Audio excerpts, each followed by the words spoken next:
vasanavanew.in.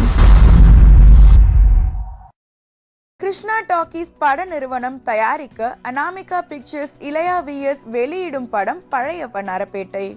இந்த படத்தில் பிரஜன் நாயகனாக நடிக்க நாயகியாக அஷ்மிதா நடிக்கிறார். மேலும் ரிச்சர்ட், நிஷாந்த், கருணாஸ், பாடகர் வேல்முருகன், காஜல், கானாபாலா, சேசு, மணிமாறன், ஆதித்யா, பரணி, பூல் சுரேஷ், ஜெயசூர்யா, ஜெயராஜ் உட்பட பலர் நடிக்க கதை, திரைக்கதை, வசனம், பாடல்கள் எழுதி இயக்கியுள்ளார் மோகன்ஜி. பொலிட்டிக்கல் கிரைம் த்ரில்லர் படமாக உருவாகியுள்ள இந்த படத்தின் பெரும்பகுதி படப்பிடிப்பு பழைய வண்ணாரப்பேட்டையில் நடைபெற்றுள்ளன. இந்த படத்திற்கு ஒளிப்பதிவு செய்ய ஜுபின் இசையமைத்துள்ளார். ஜானி நடனம் அமைக்க மிரட்டல் செல்வா சண்டை பயிற்சி அளித்துள்ளார். இந்த படத்தின் இசை வெளியீட்டு விழா சென்னையில் நடைபெற்றது. விழாவில் தயாரிப்பாளர் சங்க தலைவர் கலைப்புலி தானு, அருள்பதி, இயக்குனர் விஜய் மில்டன், அறிவழகன், தாமிரா, நடிகர் சமுத்திரகனி, இமான் அண்ணாச்சி, TP கஜேந்திரன், விஜய் ஆதிராஜ் உட்பட பலர் கலந்து கொண்டனர். மேலும் சினிமா செய்திகளை தொடர்பு கொள்ள லைக் மற்றும் சப்ஸ்கிரைப் செய்யவும்.